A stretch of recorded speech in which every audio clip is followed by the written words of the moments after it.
everyone. Welcome back to the Roto Grinders Morning Grind Podcast. I'm your host, Stevie TPFL. We're presented by FantasyDraft.com. If you haven't checked out FantasyDraft.com, make sure you guys go over there. Give them a chance. Sign up. Use Grinders for your promo code. That is promo code Grinders. You guys get a free incentives for a year on Fantasy Draft for Roto Grinders.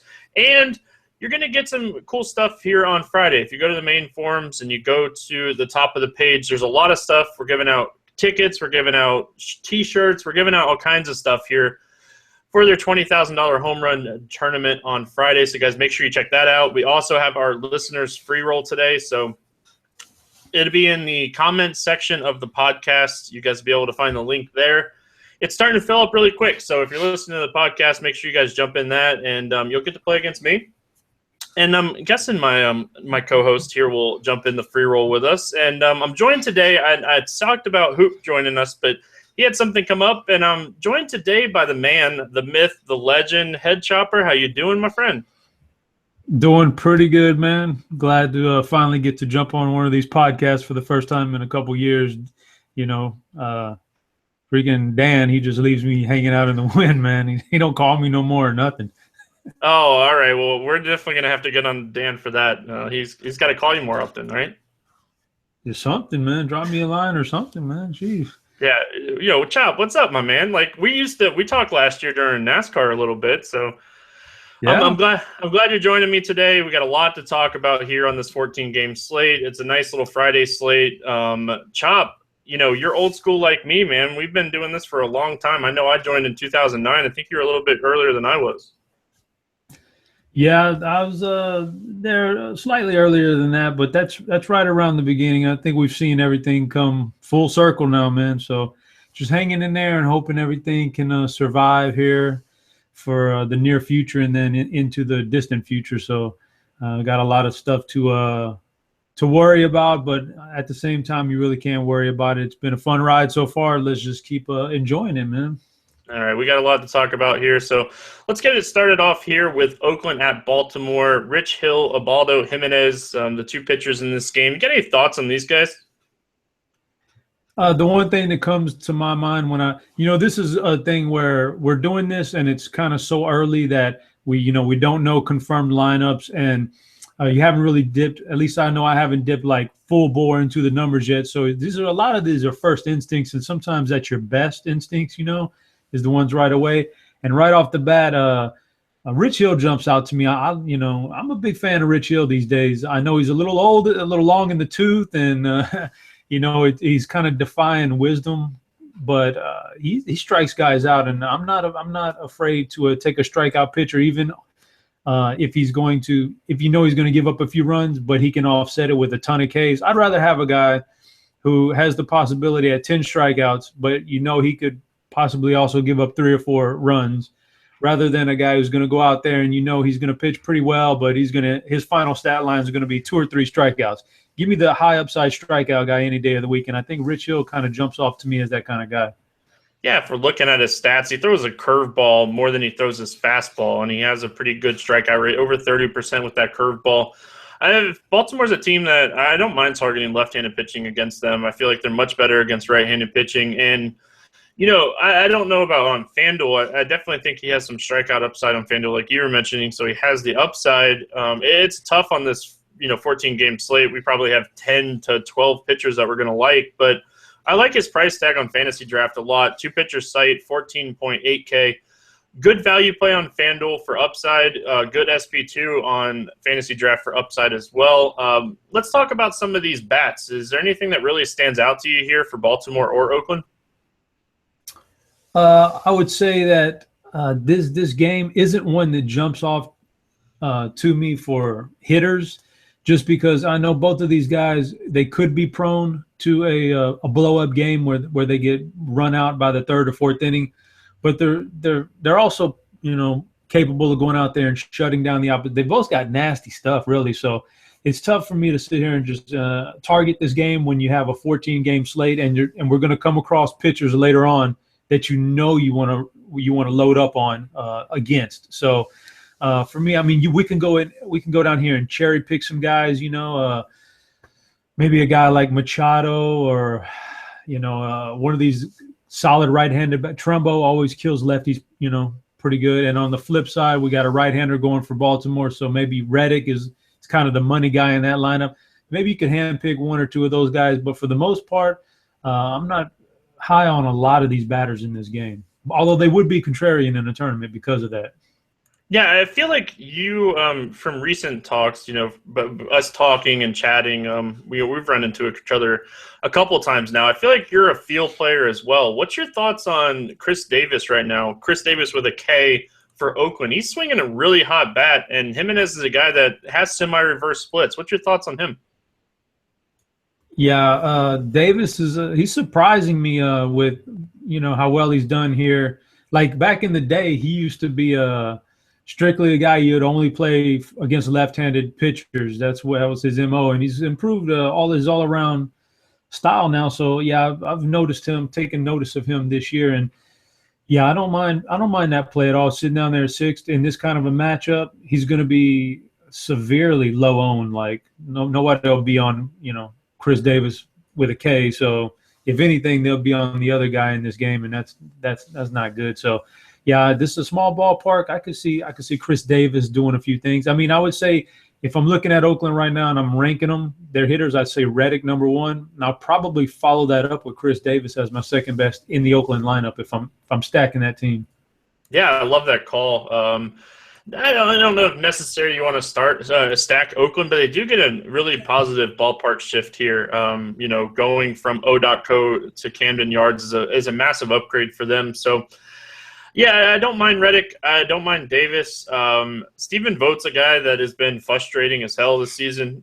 So he's another guy that at 2,700, catcher is pretty limited on this slate. I think you can look at him, but not a guy that I'm just going to load up on. Boston at New York, heading to Yankee Stadium. It's a Red Sox-Yankees series here. Rick Porcello, who's off to an amazing start to start the season, and Mike the Pine Tar Pineda off to a awful start. What's your thoughts on these two guys? It's another game where, it's solid starting pitching. It's just good enough to where I'm not looking too far into the hitters on these teams, but the pitchers are, they're just so borderline that you're just not sure if you're going to squeeze them in there on two pitcher sites. But Porcello, I'm probably not touching him with the rise in the salary, but he's definitely been very surprising earlier in the year. But, I mean, I guess that's kind of what he does every year. He starts off really solid, and then he kind of falters in when the summer rolls around. So I guess we shouldn't be too shocked by that. But so Porcello's pitching pretty good. Maybe I'll wait until he falls off a little before I start loading up against him. But I definitely don't trust him. And Pineda's another one, man. He's got big upside for strikeouts, but it seems like every time I touch the guy, he goes out there and just gets hammered, man. 4 or 5 runs in the first 3 innings, and now he settles down and he ends up with 8 Ks, and it's just tempting enough to keep you hanging on for his next start. But I'm just not a huge fan of either one of these guys, even though I could see the merit to using either one of them. Yeah, I don't think I can use them. I feel like there's spots that you just don't use pitchers, and I feel like a Red Sox, Yankee series is not something you typically want to target just because these games are usually really long, and we see so many Red Sox Yankee games 8-10, 12-9, just a lot of games that get a lot of runs. So not necessarily the ballpark you want to target pitchers in as well. Is there any bats that really stand out to you here? I would say that initially I probably wouldn't feature any hitter from this game on my team, just because, like I was saying, these guys are both good enough that you could almost take them, on your team as a starting pitcher. So it doesn't leave a whole lot of wiggle room to load up on hitters in this game. You're always going to do just fine if you take Ortiz against a right-handed hitter. A right-handed pitcher. That's kind of, like you can't go wrong there. The rest of these guys in the Boston lineup against a right-hander don't really, do it for me enough to move the needle. And then on the flip side, like I said, Porcello's pitching just good enough right now that I don't want to mess with him. And the Yankees lineup is, as a whole, they're just struggling anyway right now. So I'll probably wait till they get warmed up a little bit before I start loading up on them. Yeah, like a lot that you said there. One thing that I do like here, though, I don't mind the Red Sox stack. Pineda is a guy that his hard contact rate is through the roof. His swing and strike rate is up this season, but his hard contact rate's up, really high this season. And even dating back to last year, he allows a pretty high home run to fly ball ratio. So if we're going to stack a team, I don't mind the Red Sox stack. We get Yankee Stadium. We get Ortiz. Hanley Ramirez is squaring stuff up. Pedroia is showing some power this season. Travis Shaw is one of my favorite young hitters in baseball. So I feel like there's a stack here, even with Mookie Betts throwing him into that stack. Yeah, with 28 teams playing on this slate, you're going to see all the numbers watered down a little bit. The ownership go down, but when you get a team against Pineda, yeah, you're going to see that ownership on that stack be very, very low. So anything like that is something you look into. I mean, that's kind of what you want in tournaments, is to find a stack who has that potential to knock out about 3 or 4 home runs. And they're going to come in, with each and every one of their individual parts being under 10%. That's like the perfect thing for GPPs. And you're definitely going to get that kind of ownership, low ownership for Boston. So that's definitely not a bad idea. Yeah, I feel like if you want to take a shot on a couple of Yankees, I don't mind that as well. Like you said, there's a lot of spots here, and we're going to head to the Rogers Center. We got the Dodgers visiting the Rogers Center. Stroman taking on Medea. Man, this guy has some nasty stuff. I don't know if you had a chance to watch him pitch this season, but he's a lot of fun to watch. Yeah, that's kind of what those guys do, don't they? They come over here and they get you for about the first 6 months. The hitters can't figure it out, and so he's having a lot of success here. We're talking about Maeda, right? Yeah, not Stroman. Yeah, because actually Stroman, you can say the same about Stroman almost. I mean, he's not striking anybody out, but he's doing really well too. So I mean, yeah, Maeda is he's very impressive. I mean, I think he's had one poor outing this year. It was the one where I was all in on him, by the way. So well, it was the Marlins game. If you're watching the game, like. It was the last inning of that game. Like, I think it was the 6th inning or the 7th inning. It was the 7th inning. And he got the first out really quick. And then, just a couple singles, and, it just escalated really quickly. The reliever came in and gave up 2 more of his runners that were on. So I don't even know if that necessarily was a bad start. I think he just got unlucky at the end of the start. Toronto Blue Jays in general this season, they've been really hit or miss. They were really hot on Thursday night. They finally might have broken out of that slump. But I feel like this is a good spot to target Medea in a tournament. What's your thoughts on that? I would say that, going back to what I was saying and how, some of these guys come in from overseas and they dominate major league hitters for their first 4 or 5, go rounds against the team or whatever, until they start to get figured out a little bit. I mean, the guy take out the Miami game, and he's given up 1 run the whole year, one earned run the whole year. So, I think there's no way I'm touching Toronto here, because they haven't seen anything like this. This first time they're going to see him, they're going to be baffled, I think. So that's going to get him through 6, maybe even 7 innings of where he's shutting them down. And then they got a good enough bullpen to come in and close it out the rest of it. There's no way I'm touching Toronto bats, and I think Maeda does make for a fantastic play, because who's going to be on him in Toronto? It's kind of like when he pitched in Colorado, nobody was on him, yet he went out there, and I think he gave up 1 run in Colorado. Now, if you can shut down in Colorado, you can do the same to Toronto right now. Yeah, I agree. The thing that I like about him is he mixes up his pitches so much. He doesn't he throws a slider a lot, but that doesn't hurt my feelings. Anybody that is striking out somebody with a pitch over 30% and he's throwing that more than he's throwing his fastball, we can't hate that, right? That's something we want to look at. And I agree with you. I don't like the Blue Jays in this matchup, and I don't know necessarily if I want to target Stroman. I feel like Stroman's been pitching well, like you said. So if we're going to target Stroman, is there anybody that stands out to you here? They are getting a nice ballpark bump, but Stroman's been decent.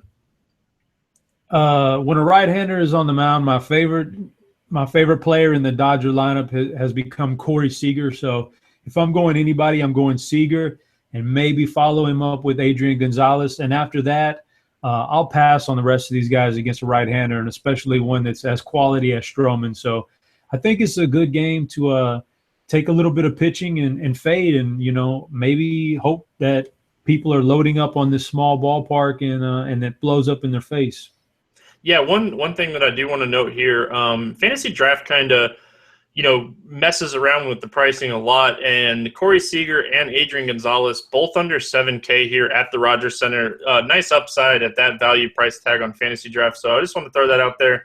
I do like Corey Seager as well. I just don't know if I'm going to pay $3,700 for him against Stroman. It is a good ballpark, but yeah, I pretty much agree with everything you said. A game that we are going to target some bats from is the Brewers at Cincinnati.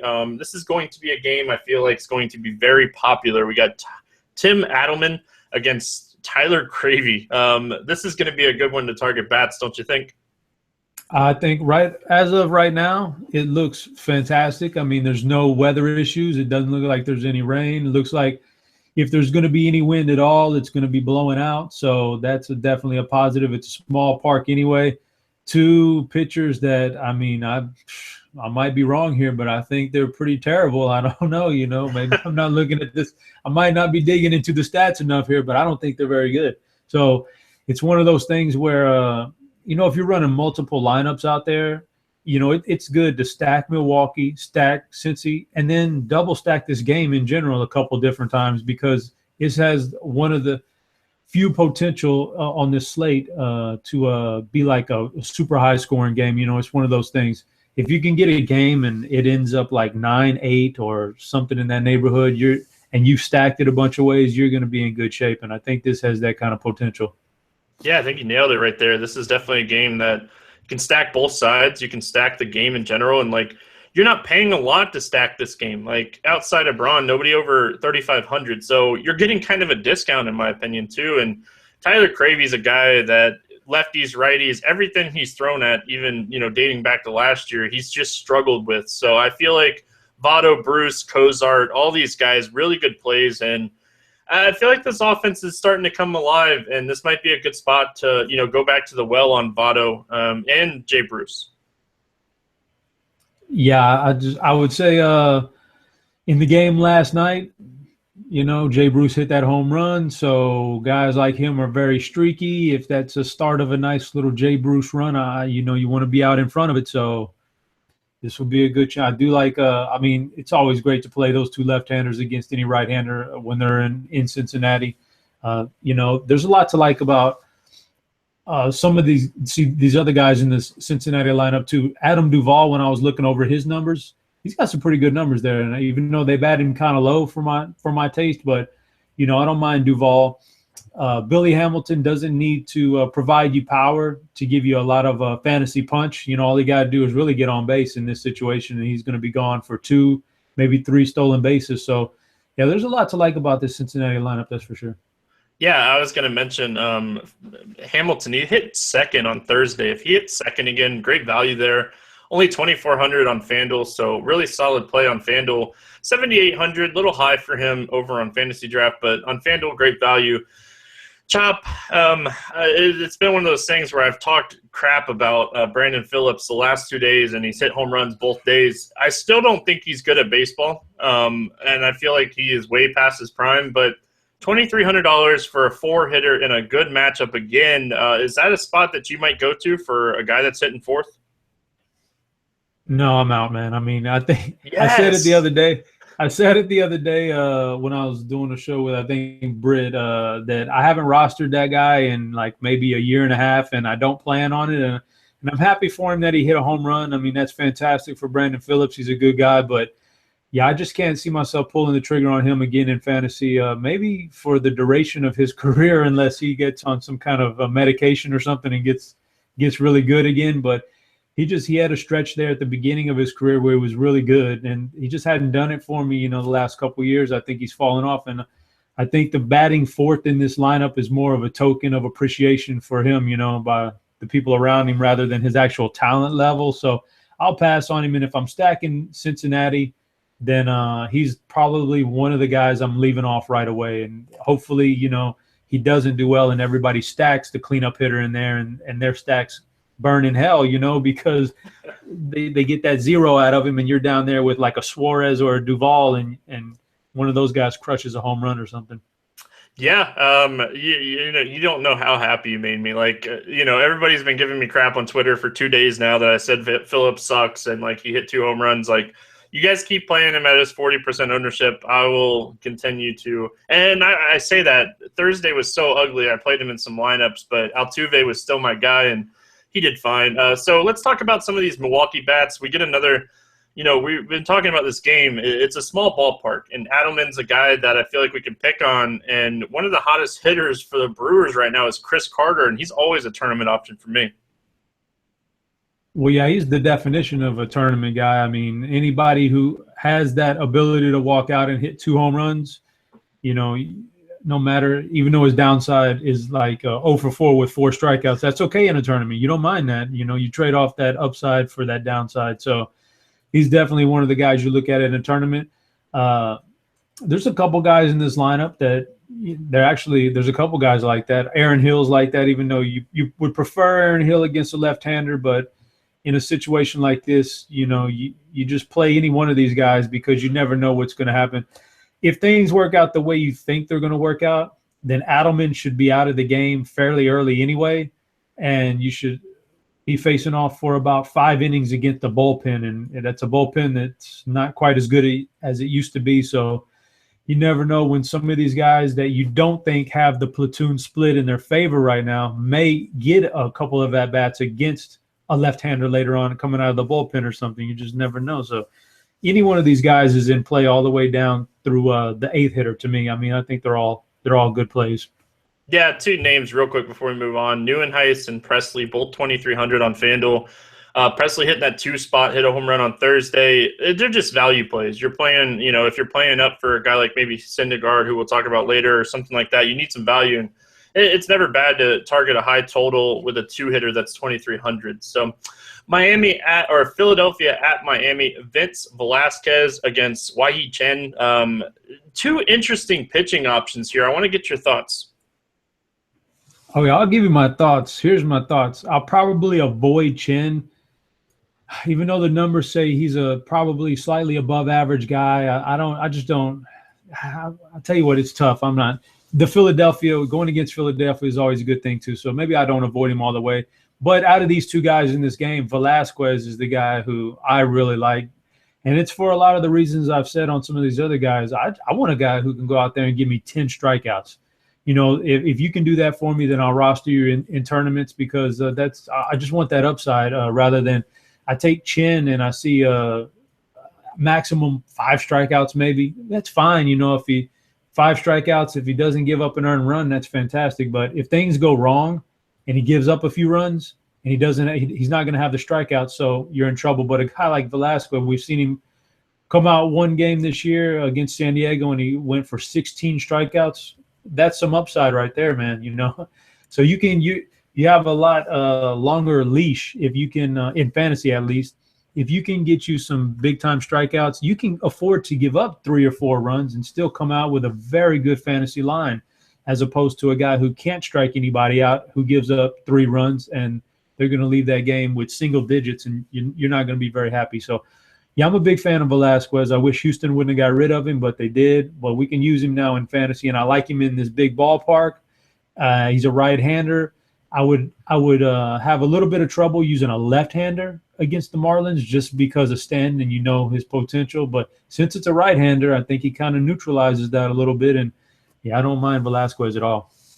Yeah, I want to throw some numbers at you real quick. And, Chen's going to face a Phillies offense who is striking out over 30% of the time against lefties this season. Second lowest WOBA and a 48 WRC plus is what the Phillies is. Like you mentioned, great ballpark. I don't know if Chen's a FanDuel play, because like you said, you like this guy so much, Velasquez, and there's just so much potential, and I don't think any of these bats are in play here. Yeah, the bats probably are not something I want to mess with in this game.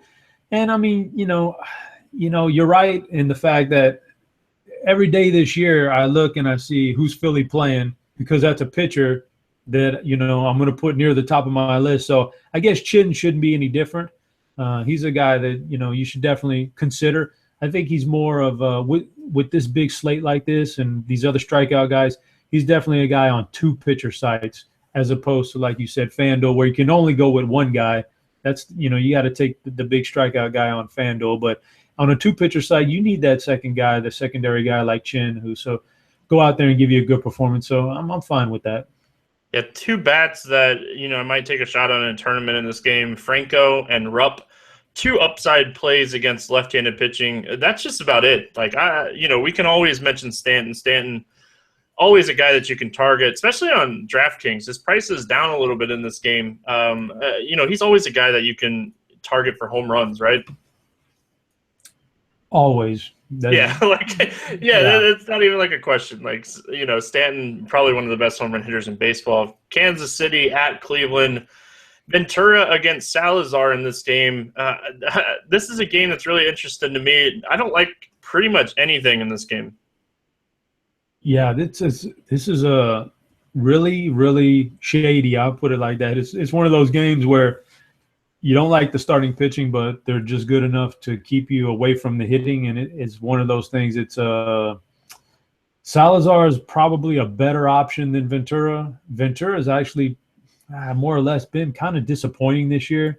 I keep thinking he's going to take that step forward, and then goes into Seattle last game and gives up 5 earned runs. That's probably not something you should do if you're trying to become an ace pitcher. So he scares me a little bit. I'd rather go with Salazar because we keep on mentioning strikeout upside, and he keeps pounding out 8 Ks, 9 Ks, 7 Ks. Those are great numbers, for him. So, and it's just good enough to keep me off of the hitting in this game. Both of these pitchers are just good enough to make me not want to take any hitters, but the hitters are just good enough to make me not want to take either one of these pitchers in this ballpark either. So it's a tough game for me to touch right here. Yeah, I think this is a game that we can easily fade. And I don't what's the highest potential here? 4-3, 5-4? Like, we're not going to see 10-plus runs in this game. Like, Kansas City bullpen is really good. Cleveland bullpen is really good. Like, we're not going to see a lot of runs here. If the starters get to the bullpens, in the 6th or 7th inning and it's 3-2, it's probably going to end 3-2.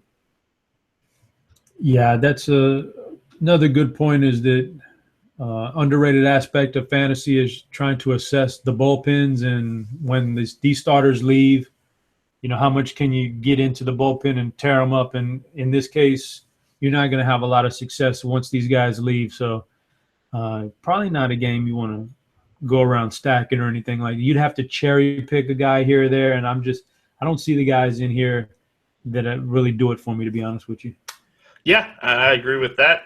Texas at Detroit. One of the highlights of the season this year has been Jordan Zimmermann matchup here at home against Texas. Cole Hamels on the other side.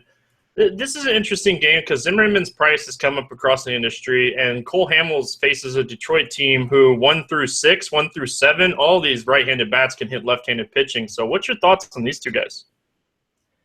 This is an interesting game. I think this is an interesting game in that I won't be touching the pitching in this game, even though Zimmerman's been off. I mean, how does a guy go from the National League to the American League and just improve this much? He hasn't given up more than 1 run in any game this year. So, I don't know how he's doing it, but I would expect the other shoe to drop at some point in the near future. He's a good pitcher, but he's not this good. So I don't mind. I'm not going to touch either one of these guys pitching, but I don't mind coming up with like a Texas GPP stack and saying maybe this is the game where the other shoe drops and they get into him and he gets rocked, because he will get rocked eventually. And then on the flip side, like you mentioned on Hamels and how Detroit is just a powerful lineup, and especially against left-handers, man, I think people are going to look and see the name Cole Hamels, and these guys will individually each be like less than 5% owned maybe, and they just make for a great high upside stack because they can get into anybody early. And Texas is coming off of a series against Toronto, especially on Thursday night, where they had to get into that bullpen really early. So if somehow Cole Hamels leaves this game in the 4th or 5th inning, man, Detroit's going to have a field day against this bullpen. And it's the kind of game where you look up at the end of the night and Detroit has scored like 10 runs and you say, well, gosh, there was the stack of the day. Why didn't we get on that? And it's really not that difficult to say right now. I really think that in GPPs, you'll see me with some Detroit stack exposure. That's for sure. Yeah, you mentioned just so many good points, Chop. You pretty much nailed everything that I wanted to talk about. I don't like either one of these pitchers. Zimmerman, I don't mind on a 2-pitcher site. If you kind of want, semi-safe, like his numbers suggest a lot of regression. Like even this year, like his ERA is like 51 and his Sierra and XFIP are like almost 3 points higher than that. So like numbers are suggesting regression. He's not striking out a lot of bats. So his 10-1 price tag too high for me to pay up for. Do like his chances to get the win if he's able to pitch 5 innings here, because I like the Detroit stack a lot in this game. Miguel Cabrera, Kinsler, Castellanos is a guy that out of nowhere this year, he's hitting over 370, and he's a guy that's always hit left-handed pitching. Justin Upton, really good against lefties, and my favorite play pretty much on FanDuel and Fantasy Draft every day. I give out 3 plays that I like on Fantasy Draft that are underpriced, and my first play here is going to be JD Martinez, 6,600 on Fantasy Draft, only 2,900 on FanDuel. Gotta like JD Martinez against lefties, and you gotta love him at this price. Yeah, that's another guy that my Astros just let go, for some reason. What were they thinking with him? I mean, I don't know, but he's turned into one hell of a hitter out there in Detroit. I guess he got around Miguel Cabrera and learned a few things, and he's put it together. He's batting second in the order now. I mean, I'll just look at the Detroit 1 through 7.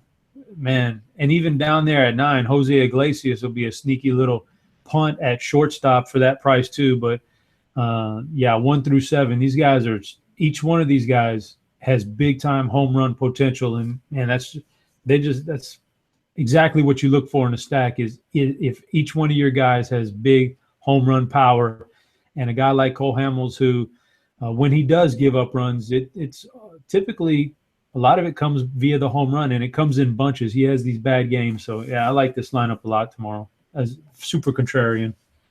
Yeah, is there anything that you want to target here for Texas against Zimmerman? Mazzara is the one guy that really stands out to me in that 2 spot, and he just continues to hit. Mazzaro's been very good.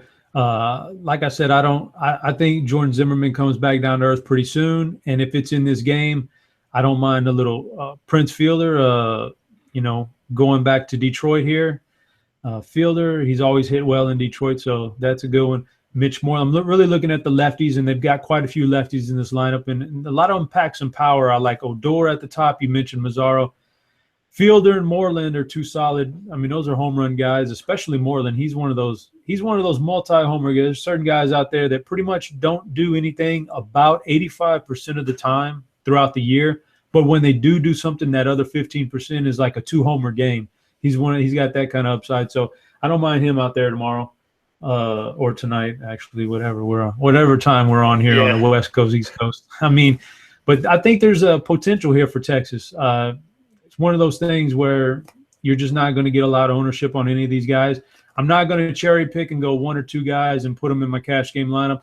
I'm either going to go all in and take 5 of these guys in a stack, or else I'm going to avoid it in the rest of the lineups. But I think it's worthy of putting in some tournaments here with some Texas left-handers against Zimmerman, because I just think that regression's coming, man. It's on its way. There's no way this guy has improved this much in the offseason to where he's shutting people down now.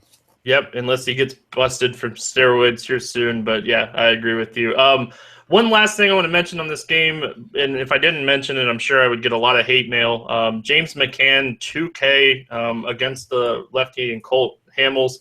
James McCann, a guy that 237 ISO over the 390 WOBA against lefties last season. James McCann has some power at catcher at minimum price. I'm all about the catcher punt. So get a guy like McCann who has the power upside. Don't mind him. Arizona at Atlanta. Zach Greinke against Aaron Blair. If Zach Greinke can't beat Atlanta in this game, who can he beat? This has got to be the one. I mean, you would think that, but then again, we saw him go to San Diego and almost kill us there, but he salvaged that game.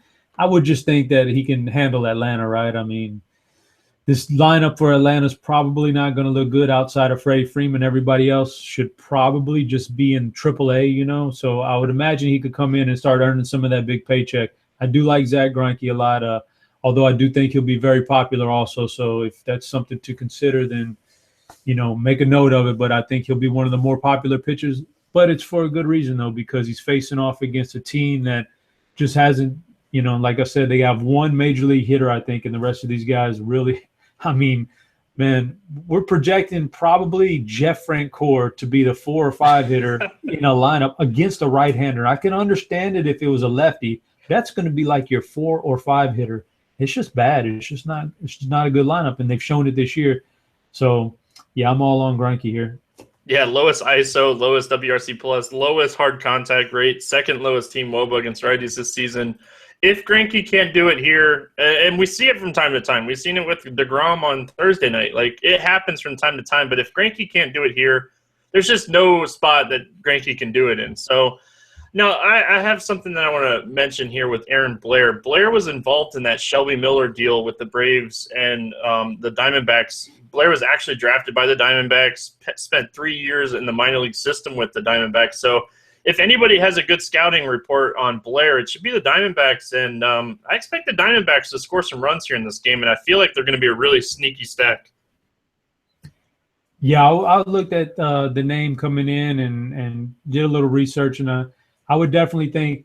I mean, obviously, it never feels good to take a team that typically plays in such a small park like Arizona, and anytime they go to a bigger park, it's just not very much fun to stack them because it's such a downgrade for them. But in this case, I think it, you know, could still end up paying off for you. Especially, I mean, probably one of my favorite players now, as far as value in fantasy these days, is David Peralta. Price tag seems to never move, and he just crushes righties. He's hitting up there, probably the cleanup spot again tomorrow behind Goldschmidt. Like, that's one of my favorite plays on the night anytime he gets out there against a weak righty. Yeah, you kind of stole my thunder there, Chop, but it's okay. I'm so sorry. No, the second out of the 3 guys on Fantasy Draft that's underpriced that you're going to want in your lineup here, David Peralta, 6,600 against Blair. Love the price tag over there on Fantasy Draft for Peralta, and I love everything you said about him. So I don't even have to talk about him, Chop. You did all the work for me there. I like that. I got to have you on more so I don't have to work as much. I just want to know how come the price never moves. I mean, gosh, yeah. Like I look at DraftKings right now. He's still sitting at 3.4K for tomorrow. Like it never seems to go up. But every time I look and turn around, he's racking up extra base hits against righties. So it's weird, man. But he's become one of my favorites because he just always sits at a good price range and is just so productive all the time. And I think he gets a lot of help in that lineup from Goldschmidt there, you know, helping him out. So that's one of my guys right there. I mean, and the rest of the lineup, I think that you can piece it together, and depending on what they do tomorrow against the right-hander and what they put out there, there's some nice pieces on the Arizona lineup that you can build around Goldschmidt and Peralta, and they're really cheap. Yeah, as I said, I like it as a stack. I don't think I'm going to one-off.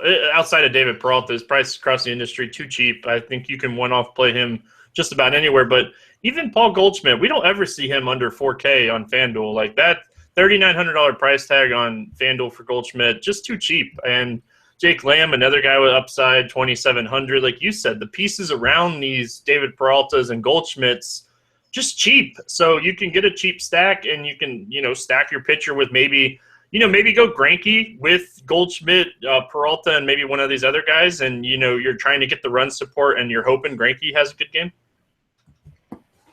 Yeah, I would agree. I would agree with all that. I mean, yeah, I don't think it's I don't think we're going out on a limb by, you know, talking up Arizona. They're in a very favorable spot. But you know what? If you're a kind of guy who likes to look at ownership and stuff, I would expect that that's going to be a heavily owned lineup. So, you know, use that to your advantage in a large field if you need to. Yeah, fair point. Seattle at Houston. Walker against Fister. Walker's off to a – uh-oh. Doug Fister, man, where's my – He's terrible, man. Well, you pretty much summed up Fister. He's terrible. We want some of these Seattle bats, obviously. What's your thoughts on Walker, who has been pretty hit or miss this season, has the strikeout upside against Houston, but do we really want to target a really hot Houston offense? Man, I like strikeouts, and this guy can bring you strikeouts. In fact, last time he played Houston earlier this year, I think it was, he went for 11 strikeouts. So he's got that in him.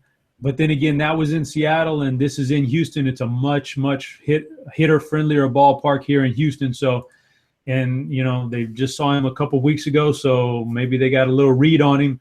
I don't mind Walker in tournaments. Won't be a cash game guy because the opponent's too tough. The park is too small, and just generally, I think there's better options out there. But I think he makes for a good GPP play. He's got that strikeout potential, and he's shown it before against Houston. And on the flip side, I don't think we need to go too far into the fact that you shouldn't be rostering Doug Fister in this game. Yeah, of the 28 available pitchers on this slate, Fister has the second highest WOBA against righties and third highest WOBA against lefties. So, yeah, I feel like you nailed it. Doug Fister's not good, so I feel like we're going to want some of these bats. So I'm going to actually let you go at it here. Who do you want from Seattle against Fister, if not everybody? Well, you know, he's just not striking guys out that much anymore. I think he had a 3-game stretch here earlier in the season where in 3 games he struck out 5 guys total. Like, no, you know, he's not making anybody miss, and he's not fooling anybody. So anybody in the Seattle lineup that typically has problems with strikeouts and that may hold them down, that's the kind of guy you would want in this, like an Adam Lind maybe, you know. And, you know, Fister's a right-hander. And when I look at the potential Seattle lineup, if they don't throw us any curveballs there, boy, they should be loaded with left-handed power. Seth Smith, another guy who, you know, you're not – you know, you worry about Seth Smith striking out against good pitchers. Doug Fister's probably not going to be able to strike him out. So we're talking about contact there. If Seth Smith gets a lot of contact, you know, at some point one of them is going to leave the yard. Smith, Lind, Seager, all money guys. And I mean, we don't even have to go into Cano and Cruz. They're expensive and they're probably going to be worth it. And you know that already. But I like the guys around them. Smith, Lind, and Seager are like very solid options for cheap price tags for me on Friday night. Yeah, Cano, I'm not a big Cano fan, like in general, just because I think he played for the Yankees. I'm a Red Sox fan. But I'm really glad to see him healthy. Like, this is the type of Cano that we're used to. He's healthy this season. That means we can roster him in fantasy. I remember last year, he was at like 2,400 at points last year, and we were like rostering him every day, and he was going 0 for 4 every day. So it was really frustrating. But the old Cano is back. He's mashing the ball. And I feel like Nelson Cruz might be the one guy that might be left out of, you know, the Seattle players because it's righty versus righty. But we have to remember, like, this is a small porch in left field, and Nelson Cruz, massive power. Like, we seen on Wednesday, like, he hit 3 really hard balls and 2 of them went to the warning track. Like, the guy has massive power. So I like Cruz a lot. I like Cano. I like everything you said about Seth Smith. Martin, Linus Martin, 2,700. If he gets a decent lineup spot, I feel like he's in play as well. Cheap price tag. But it's going to be hard to play him over a guy like Smith batting in the 2 spot, especially in cash games. Yeah, I agree with that. And like you said, balls that Nelson Cruz hits at home that would die out on the warning track are going to be in the bleachers here in Houston. So that's all guys with that kind of a pure strength are definitely. This is what, you know. This is when you roster them, is when they move to small ballparks. That's when they thrive. And so. And like you said about Martin, I think Martin is a nice, sneaky play if you wanted to leave like somebody else off it. Like Cano is not a huge home run guy, so I could see if you wanted to leave him off of a stack in GPPs, you know, you leave him off, and as your 5th hitter, you put Martin on there for the Mariners. Something like that is sneaky. It'll be underappreciated in tournaments, and it could pay off.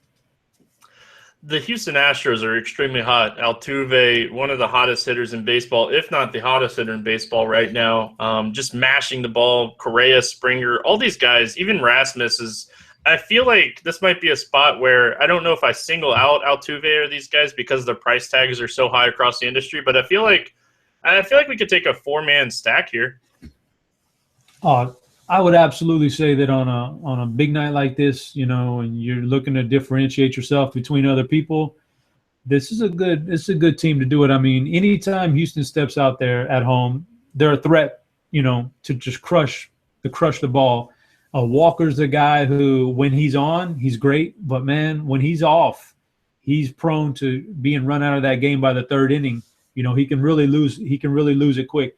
And if he's out of control and he runs up his pitch count, he could leave early, and then you could have a long bullpen game for Seattle. That wouldn't be good for them.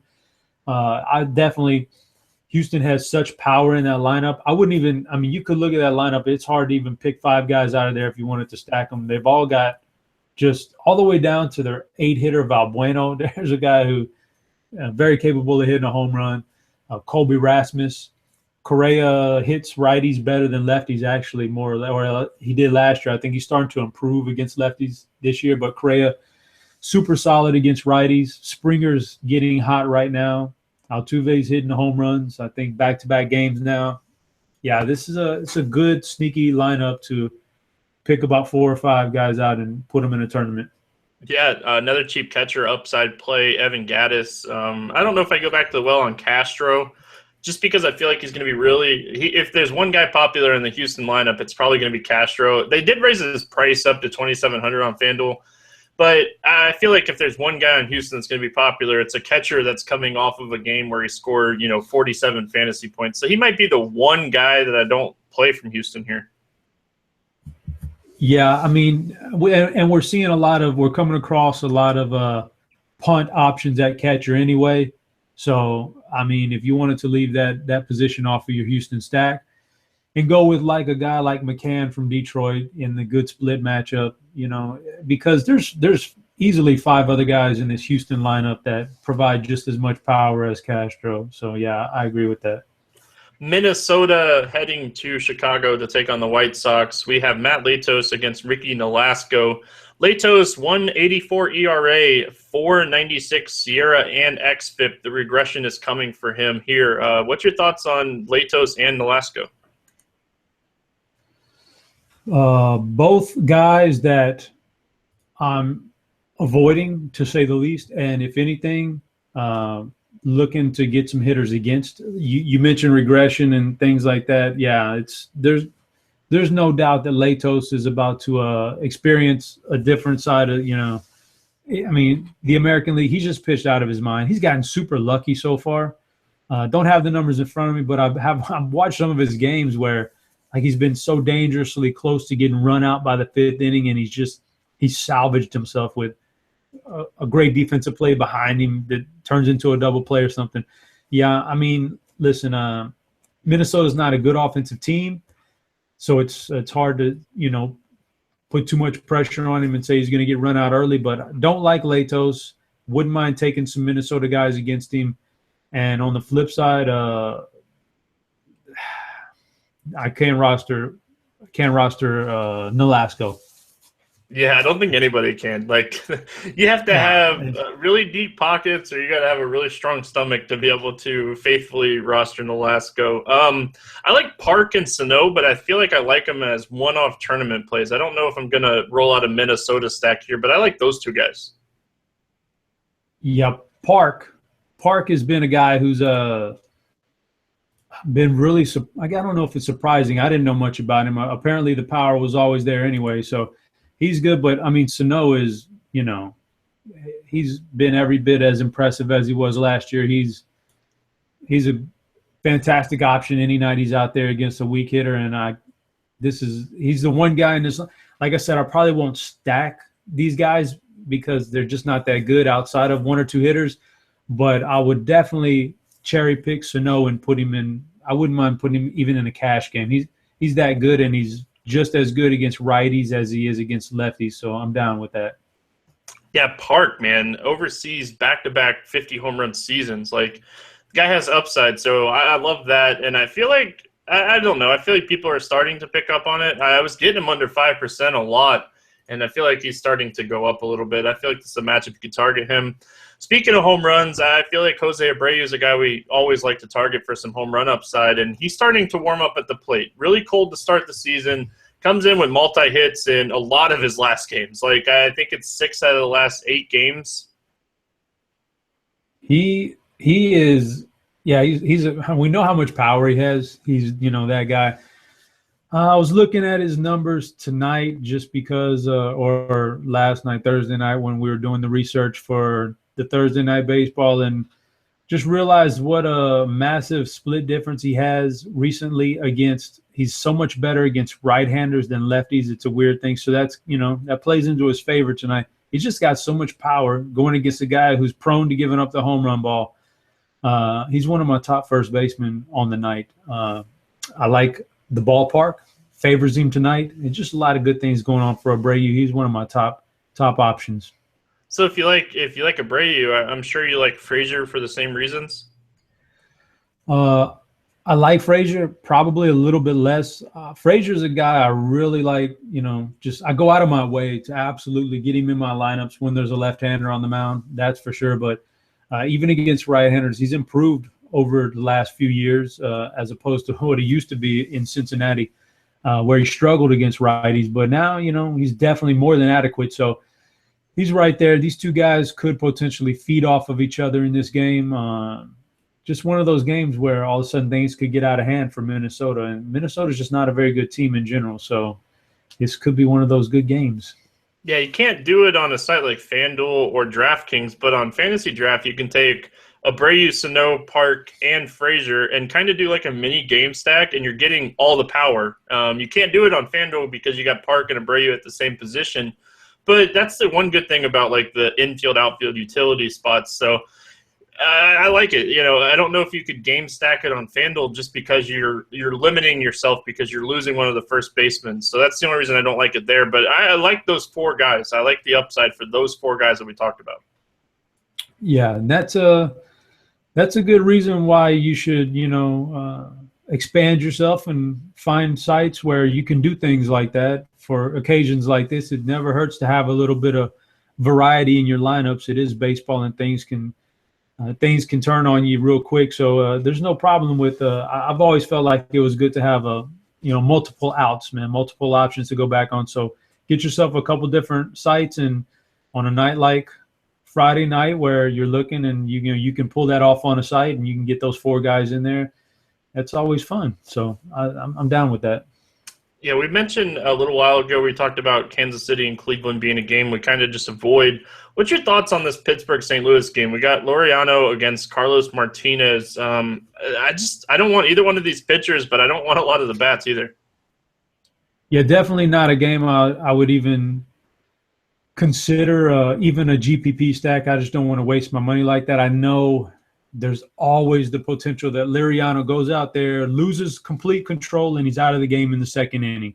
That's always, it's in the back of your mind every time you roster him, that's for sure. But it's not smart to throw. It's like burning money almost for the most part.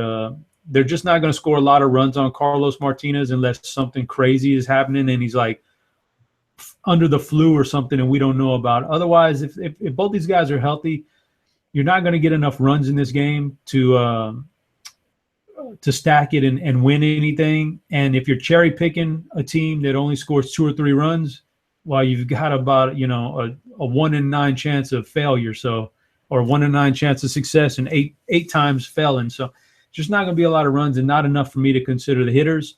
And like you said, the pitchers are. Boy, both these guys, man, they're a little bit shaky at times, especially Laureano. He's good, but he can lose control, and he's not one of my favorite pitchers to ever roster. So for those reasons, I'll probably stick to these 2 guys being large field tournament plays, and outside of that, I don't want any offense in this game at all. Yeah, you're nicer than me. I don't even think I'd play him in large field tournaments. Like I understand the shot that you want to take, and Laureano put up 60 against St. Louis in the first game of the season, 10 strikeouts in that game in 6 innings. But St. Louis offense, top 5 offense right now against lefties and righties, they've just been really solid. So like you said, it goes back to the Kansas City game. We're not going to see more than 10 runs here. It's probably going to end 2-3, 3-4. It's going to be a low-scoring game. Just not a great game for fantasy, and I'm okay with just kind of avoiding this game. I don't like any one-off plays either. Yeah, that goes right in line with my thoughts. So I agree with that. I think that should sum it up pretty good. I think we can move on. Just don't play offense from this game. I mean, if you do and you get a home run, man, consider yourself super lucky and go buy a lottery ticket because, really the odds are if you take any hitter from this game, the odds are really against you. So I don't like to get my money in bad spots. And even in large field where you're trying to be different, that's just a bad spot to put your money in. Yeah, I think there's a difference between contrarian and there's a difference between not being smart. Like, it's just not a spot that I'm going to target. So let's move on to the next game. Tampa at Los Angeles taking on the Angels in Anaheim. Chris Archer against Corey Rasmus, not Colby Rasmus, Corey Rasmus. Don't have a lot of details on Rasmus, but Archer. Let's talk about Chris Archer. 2 of his last 3 starts have not been bad. Pretty much the start in Baltimore was his bright spot of the season. Chop, I want to fade him. Unless you can talk me off of fading him, I don't want anything to do with Chris Archer here against the Angels. I love Chris Archer, man. Okay, well, this is good. This is why we do the podcast. I mean, if as of right now, I would have him listed in my top 3 pitchers for the night because, I mean, he started off really bad this season, but he's shown signs these last couple of games of snapping out of it. I mean, two earned runs combined in the last 2 games, 10 strikeout game against Baltimore recently. I think he's getting some snapback in his step there on the mound. But the main thing to me is the Angels lineup. Is a team that I've found that you can be targeting this year and having success with your pitcher against them. Mike Trout is just now getting hot. He was cold to start the season, so he's hot. But he's one guy. If you can pitch around Mike Trout, which you should do anyway, the rest of these guys in this lineup, man, they're pretty terrible, to be honest with you. Calhoun's not hitting anymore. Their leadoff hitter is Yunel Escobar. That's terrible, Pujols is obviously a shell of what he used to be. And then that bottom 5 guys in that lineup, Simmons and Carlos Perez, Giavitelli, these guys are just not good. Everybody outside of Trout is a target for me. I've targeted the Angels, pitchers going against the Angels. It's worked this year outside of that Milwaukee series, and that's Milwaukee. So that's all taken with a grain of salt. I think it's a good matchup for Archer. I think he's getting a little pep in his step. I don't mind him to go out there and rack up about 9 Ks tomorrow. I really see him having a good game. Yeah, you make great points, and I have nothing bad to say about what you're saying because, like I said, you make great points. The one thing and I picked on the Angels a lot this season too, but they just don't strike out. Like it's the same thing we kind of seen with the Braves last year. Their strikeout rate's under 16%. They have an awful WOBA off of WRC plus, awful hard contact rate, but they're just not striking out. They're a patient team at the plate, so I feel like Archer's upside is like 6-7 innings at the most and like maybe 6 or 7 strikeouts. And when you're paying 10-4 for a guy on FanDuel, I just don't see the upside there, Chop. That's my problem. I agree with everything you said. Like outside of Trout, who are you really afraid of in this lineup? But when we're looking at the lineup, they just don't strike out. No, I would agree that the numbers are down, but I'm always curious when teams who typically don't strike out very much, and all of a sudden they get to face one who that's what he does, strike guys out, massive strikeout. It's always an interesting dynamic to see who comes out on top in that battle. So I think you're kind of, you're going like a 50-50 battle there. Is he gonna own them and strike out 10 guys, or are they gonna live up to their numbers and only strike out 4 or 5 times? I tend to always lean towards a guy like Archer, though. I think you see a guy like that come along if you're the Angels, not all that often. So I think it's going to be tough for them to deal with it. And I don't know, man. I just think he has a good chance at I think he's just waiting. Like he's so close to pitching that big game, Yeah. He's just on the cusp of it, and he just keeps getting into a little bit of trouble there. I think this could be it, though. It's a nice hitters. It's a nice pitcher's ballpark out there at nighttime in LA. I'm feeling it, man. But I mean, he's the kind of guy you never want to go all in on. He's these terrible control issues sometimes, and he'll be out of the game in the 5th inning. So, he's more of some cash games and a lot of GPP, but you never want to go all in on a guy like that ever.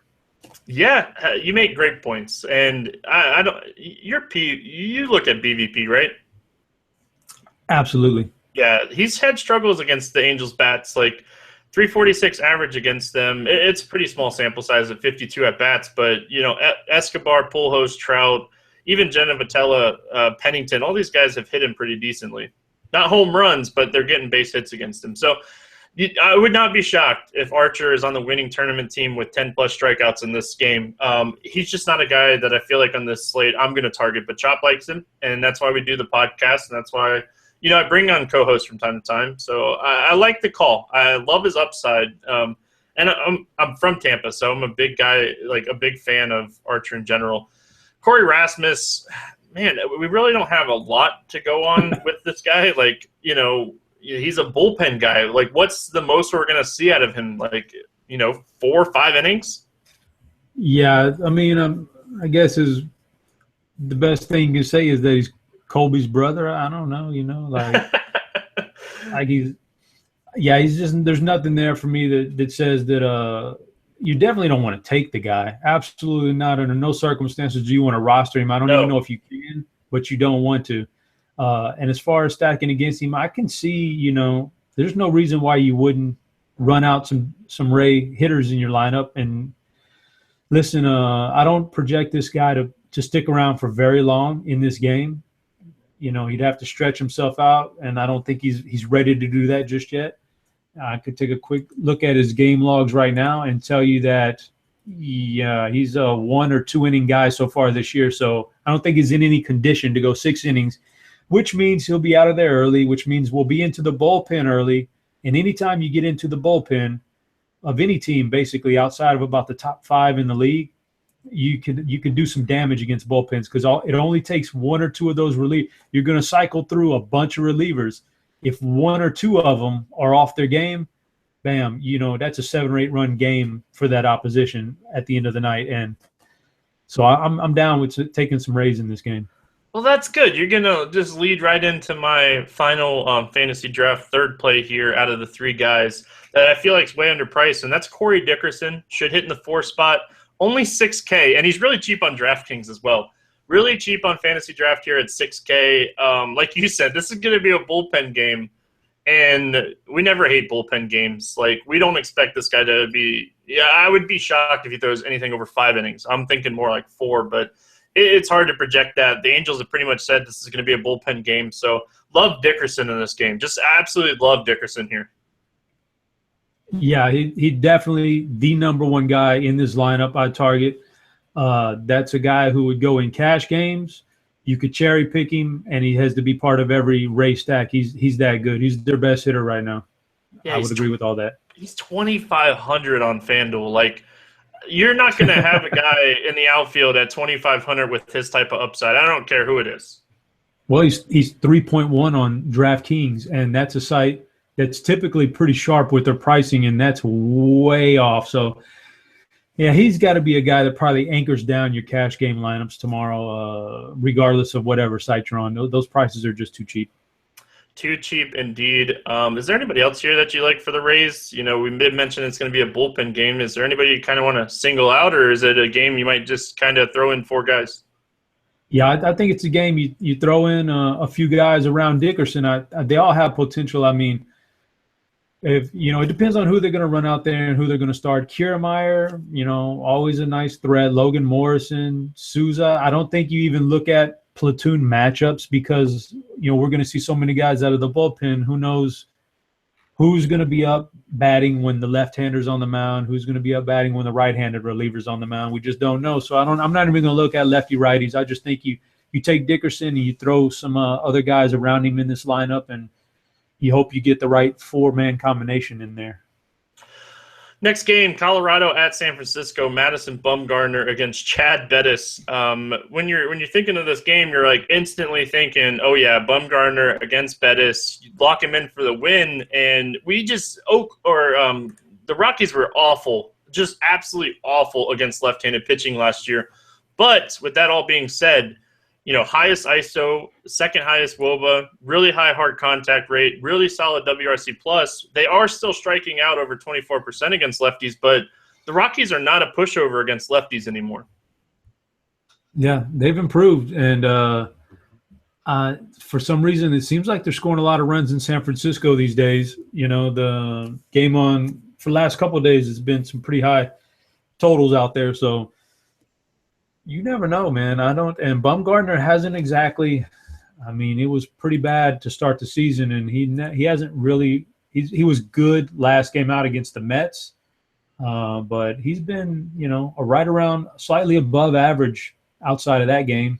So he's not a guy I'm going out of my way to target hitters against, but yeah, like you said, he's not a guy that in years past you would have said, "Oh, Bumgarner, I can lock him in on just about any team." I don't think that's the case on Friday night. Yeah, I feel like the one thing we do need to say, though, like Chad Bettis is on the other side of this game, and we expect the Giants to get to him. I know I'm expecting the Giants to get to Bettis here. So, Bumgarner on FanDuel, it's really going to be, and we'll talk about Syndergaard here in a minute, but Syndergaard is actually cheaper than Bumgarner. So I feel like Bumgarner might go a little under-owned because he's cheaper than Syndergaard, but man, the Rockies, that lineup, Story, Arenado, they got, even Rayburn and Reynolds, they have some platoon guys now. Yeah, that's what they were missing last year. They do. They can run Rayburn and Reynolds out there. Rayburn especially, he crushes lefties. So, it's just one of those things. You wouldn't be surprised at the end of the night to look up and see a really good stat line out of Bumgarner, but I wouldn't be surprised to look up at the end of the night and see that he grinded his way through 6 innings and gave up 4 earned runs, 5 earned runs, and struck out 6 guys or so, 7 guys, but he had to grind that out because they were getting to him. I wouldn't doubt that at all. And for that price tag, that's not the kind of stat line you want to see, man. You want for that kind of price tag, you want him to dominate. Just not sure he's going to dominate tonight. Yeah, if I'm taking any Rockies here, it's going to be Arenado, Story, Rayburn, and Reynolds in a stack. I'm going to run a 4-man stack. I'm going to play the platoon, and that's where I'm going to go because if I feel like if Bumgarner gets hit, it's going to be those 4 guys that do the damage. Yeah, I mean, obviously Arenado, man, he's a monster against. And you know what? Another weird thing here. I mean, we do BVP, right? I mean, and I'm not saying I'm going to play the guy, but Carlos Gonzalez in the reverse matchup has 46 at bats against Bumgarner. He's tacked him for a 348 average and a 761 OPS. So, like, even Carlos Gonzalez is a threat against him. It's just one of those. It's a weird game, I just wouldn't doubt it to look up at the end of the night and not see a solid performance out of Bumgarner. There's just a couple other guys I would rather spend that kind of price tag on. But like you said, stacking against him, there's nothing wrong with a little 4-man right-handed stack of these guys who crush lefties because when it rains, it pours, man. And if he's out of that game by the 5th inning, you could be onto some gold right there because there's nobody's going to want to stack a team like the Rockies against Bumgarner. Yeah, and you're not losing anything with Arenado or Story if a righty comes in. Like you might lose, one of the other guys, but they've been letting Rayburn stay in the game. Like they haven't been pitch hitting for him, when the bullpen comes in. So that's something interesting. Chad Bettis on the other side of this game. Love some bats here against Bettis. I like Belt as a tournament play because his price tag across the industry so far up. I feel like he'll go under owned. And, Posey, obviously one of the top catcher options at cash games just almost every night. Yeah, this Giants lineup, the 2 guys that always jump out to me whenever they play against right-handers is Belt and Crawford. I like Crawford because of his power at his position, shortstop. It's hard to come across shortstops who have that kind of power. I like that. Belt always jumps out because he's fairly cheap, more or less, and he goes under-owned at first base. Everybody wants to go with the other big sluggers by name, but he's just as good. But, I mean, you could throw in Hunter Pence and Buster Posey in that little 4-man stack and have something good. I probably prefer not to touch like a Denard Span. You really need like a stolen base out of him or something. He just doesn't offer a lot of power. But outside of, those 4 guys, I think just about anybody in this lineup is playable because of the matchup. But I really like that 4-man stack with the power. Posey, Belt, Pence, and Crawford. I like that home run upside. Like it as well. Mets visiting Petco to take on the Padres.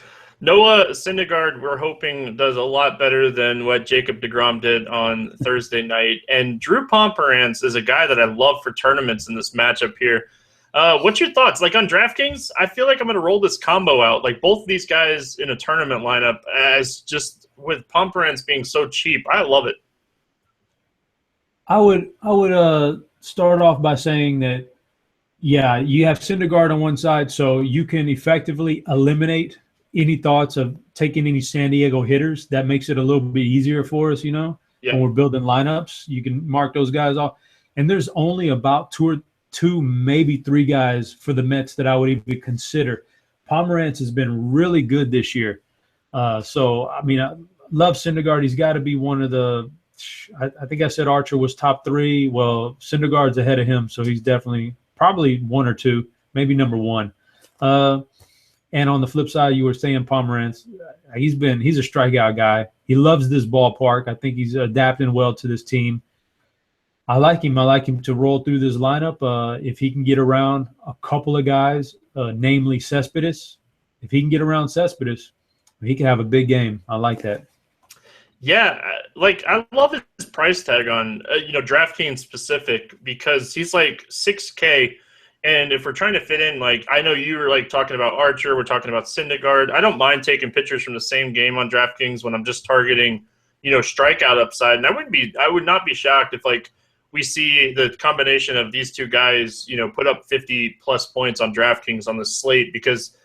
Honestly, like you said, Wright, maybe Cespedes, those are the two guys that he has to kind of pitch around. And I think he can do it here, and I think the strikeouts are going to be there for both of these guys. Syndergaard, definitely my top option on this slate. And I'm hoping that the DeGrom blow-up, I don't even know if it was a blow-up, but the DeGrom bot-outing on Thursday is going to have people off Syndergaard here on Friday. I doubt they will. I doubt so too. I think he'll probably be, I'd say, the price tag is so high that maybe that drives down the ownership a little bit. Maybe he's like the 3rd or 4th highest owned pitcher. I doubt. I think he'll probably be pretty high, but I don't think it matters when you get a guy like this in this kind of ballpark against this kind of a struggling offense. You just play it. It's nothing wrong with being a little bit chalky right there in that pitcher spot, and you make up for it in your second pitcher spot and go off the board there. There's plenty of guys to choose from. I don't think you can avoid – I don't think there's any way around Syndergaard in this game. He's been – this year, man, he's – they've got as many good arms as they've got on that team. He's been the best. So he had a bad game. We considered it a bad game last outing, and he still struck out 6 guys in 5 2/3 against San Francisco. That's a bad game. Yeah. Outside of that, he's 12 Ks, 9 Ks, 9 Ks, and 8 Ks. God, that's not that's nice and consistent and with upside. So you play him, you'd be happy that they gave you a free roster spot there. Yeah, if we're looking at advanced stats for him, his ERA is 2.51, his SIERA and xFIP are actually lower than 2.51. That's how good this guy's pitching this season. 15.9% swinging strike rate. Definitely my top option. Chop. Let's talk some home run derby, my friend. My favorite part of the podcast here. We are going to do a stake-style draft where, you got to help the host out. I've been crushing these guys. I got another one on them last night. So, man, you got to help these guys out. So I'll let you go first here. Give me one guy that you feel like is going to hit a home run on the slate. Okay, let me take a look here. One guy that's going to get a home run on this slate. So many to choose from here. There is a lot to choose from. It's a big I'll tell you what. I don't want to do it. You know what? I'm going to go ahead and do it. I'm going to go Nelson Cruz against Doug Fister. All right. I had a feeling that there was going to be at least one Seattle guy that you wanted here, especially when I mentioned Fister and you said he sucks, was pretty much the words that you said. So, all right. So I'm going to go with two guys here in the snake style. I'm going to go Corey Dickerson. Love this matchup for Dickerson here, bullpen game. And I'm going to go JD Martinez. Two of the guys that I said were underpriced. I like both of those guys. You stole him. I was going to say him next. JD Martinez, man. But that's all good. I'll just have to go somewhere else. A lot to choose from still. I like that pick, but You know what I'm going to do here? I'm going to go Goldschmidt. Yeah, I love that call, man. Like, he's too cheap across the industry on this slate. And then you I got agree. one more here that I got rounded another up. one. And that last one is going to be, boy, telling you, I think I'm feeling a little Kobe Rasmus magic. I love that. Two of your guys from. All right, so I'm stack. I'm throwing a game stack in Seattle and Houston. That's happening. All right, and the last one I'm going to take here. You kind of mentioned it, and I feel like it's definitely something that I look at a lot. Jay Bruce is a streaky hitter, and he gets a good matchup here. Jay Bruce is going to be my third pick for a home run. I love the streakiness, is what we call for Jay Bruce. So. Last thing before we get out of here, Chop, if you had to pick one pitcher at the end of the night, and he's going to have a win in his win column, doesn't have to score the most fantasy points, but he's going to have a win, who would that guy be? One guy with the win tomorrow or tonight. Yep. My bad. No, you're good. Everybody knows we record the podcast the night before. Hey, man, I'm an old man. This is uncharted territory. Okay, I would say that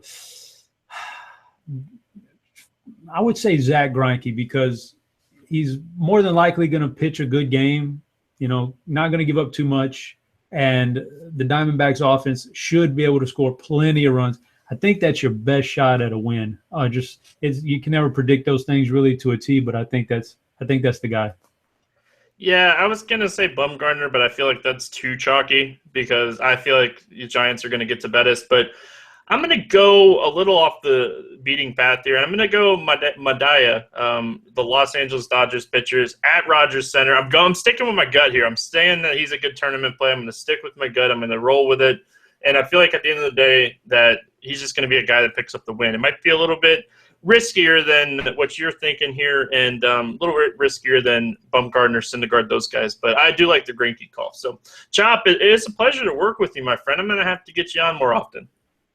Yeah, this was fun, man. I enjoyed it. I always like looking at some baseball nice and early and get you in the mood. And it's always good to, swap tails here and figure things out and see if it maybe brings us some good luck on the slate.